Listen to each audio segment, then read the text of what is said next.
Okay, now that I have the grid set up, I'm going to set up the image plane. I like to use a NURBS plane because it's clean. So to get to the NURBS plane from the polygons menu, just click on the double lines there, click on curves and surfaces, and you'll come up with the blue NURBS surfaces here. Click on the diamond. It creates a very small itty bitty plane down there. Let me look at it there. See how small it is compared to the size of the grid you want? Well, that's sort of not the problem at this point. We'll get to that in just a second. First, we need to get the size of the image that you are using. So I will go to the file that I've labeled house, and there's your house right there. And if I hover over that, you'll see that it gives me the dimensions of the house as 600 by 472. So jot that down and we'll use that to size the image. So for right now, I've got the image here. And I'm still in the perspective, so I don't want to forget that.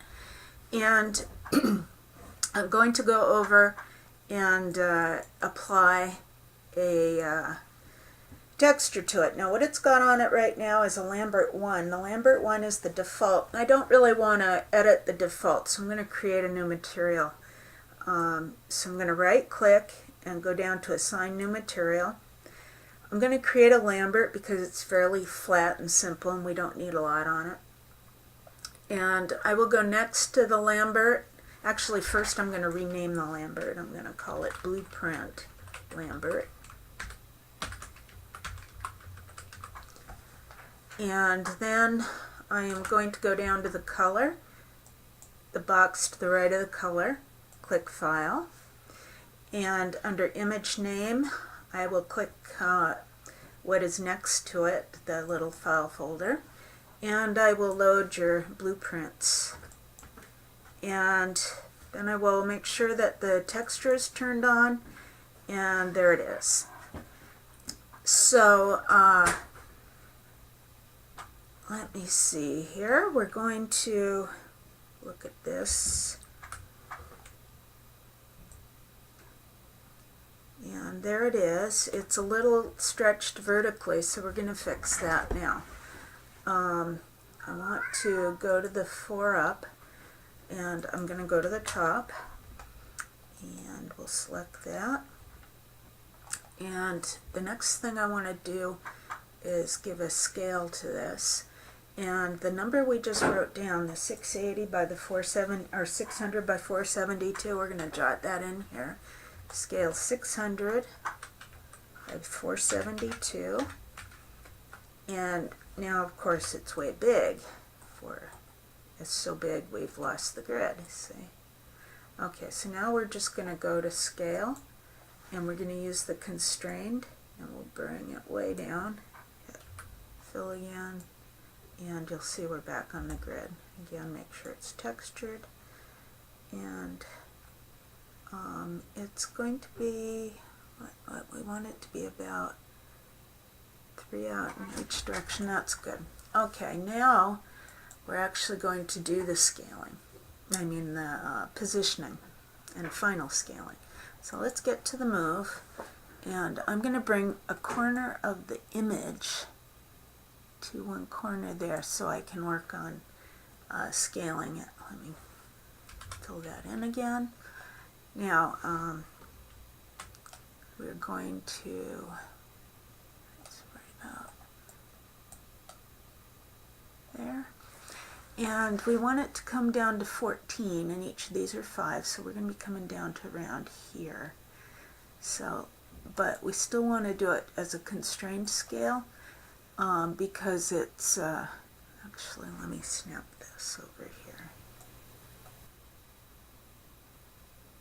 I'm going to snap it to there. Okay, let's move it back over to the edge there. And let's do the scale.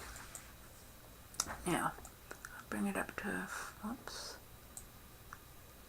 Scale.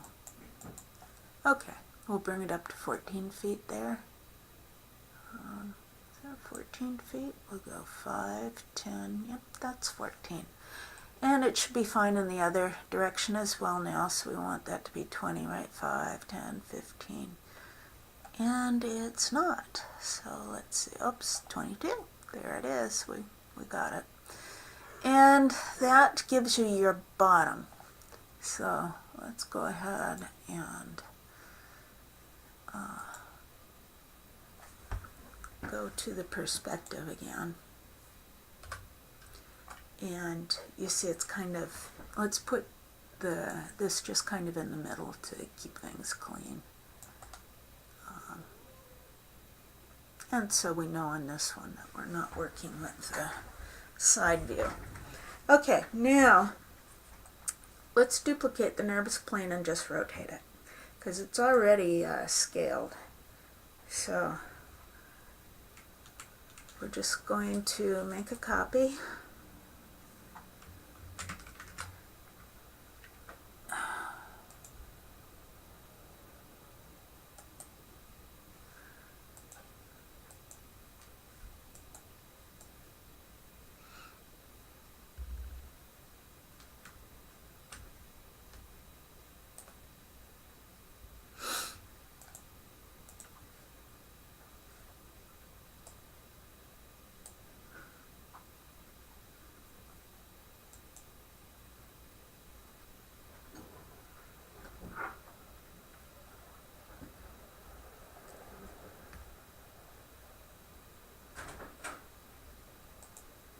Do a duplicate with transform, and the transform is going to be a rotate. We want to rotate it 90 degrees. And there's the transform, so let's look at that. That looks good. So I'm going to take it and move it, and I want to move it down so it pretty much matches the bottom, and move it over. We can actually do this from, it's best to do it from this view so we have it matched. And there. Now you can see there's a little bit of a problem with the side view, and that's that it isn't scaled quite the same as the bottom and top, and I don't see a scale for it.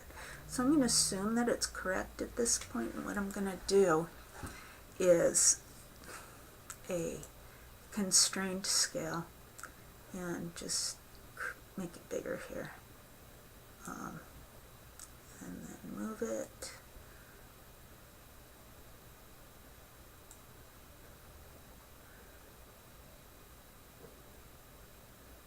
And again, do a constrained scale.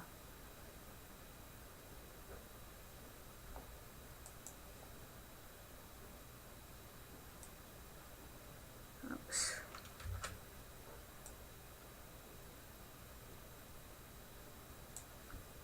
Move it. And this is kind of just, you know, tweaking things. Move it down a little bit. You know, eyeballing it, basically. Now, in theory, once this matches up,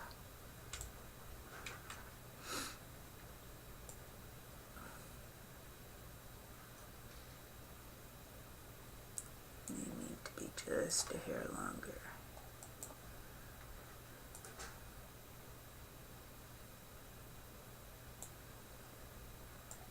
Once this matches up, you should be set. Okay, that looks okay. And you can move it out this way a little bit so you can see. And you'll use it from the side view, not from the front view. And now we're going to do the same thing again, only this time I'm going to use this one to duplicate from, because I have clearly we have the same scale on these two. So even though it didn't quite match up with the blueprint, I think the blueprint was probably enlarged so that you could see it more clearly. So what we're going to do again is duplicate it.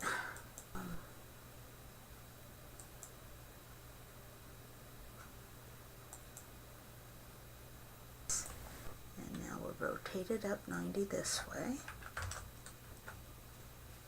And we want to rotate it 90 degrees this way. Which of course was how I started, but alrighty, now we can move it so that it matches up again with the base.